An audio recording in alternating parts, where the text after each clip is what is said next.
இந்த தேர்தல் பிரச்சாரம் என்பது இது தேர்தல் பிரச்சாரம் அல்ல. இது ஒரு இன பிரச்சாரம். ஆரியத்திற்கும் திராவிடத்திற்கும் நடக்கின்ற இந்த போர் இது. இந்த போரில் வெற்றி பெற வேண்டும் என்றால் நீங்கள் எல்லாம் வேட்பாளராக இருந்து வேட்பாளருக்கு வாக்களித்து அந்த வெற்றியை நீங்கள் உங்களுக்காக தான். இந்த நாட்டில் திராவிட முன்னேற்ற கழகம் ஆட்சி பிறகு எவ்வளவு இந்தியாவிலேயே முதல் மாநிலமாகவும் கல்வியிலே முதன்மையாகவும் பொருளாதாரத்தில் முதன்மையாகவும் கல்வித்துறையிலே முதன்மையாகவும் மருத்துவத்துறையிலே முதன்மையாகவும் இன்று வளம் பெற்று வருகிறது. அதே போல இந்தியாவில் இப்படிப்பட்ட ஒரு மாநிலம், இப்படிப்பட்ட ஒரு தலைவர் ஸ்டாலின் அவர்களை நீங்க பார்க்க முடியாது.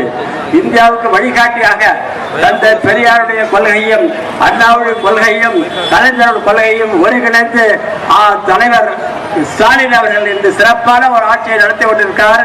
ஒவ்வொரு நாளும் ஒவ்வொரு நிகழ்வுகளும் உங்களுக்கு பல்வேறு பத்திரிகை மூலியமாகவும் டிவி மூலியமாகவும் செல் மூலியமாக கண்டு கொண்டிருக்கிறீர்கள்.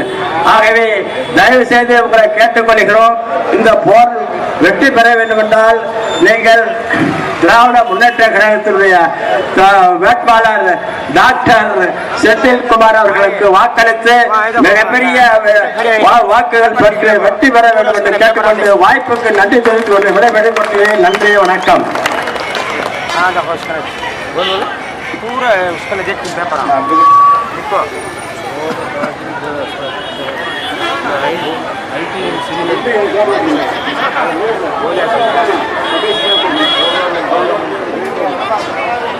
ஒன்றிய துணை செயலாளர் PL ரவி அவர்கள் உரையாற்றுவார்.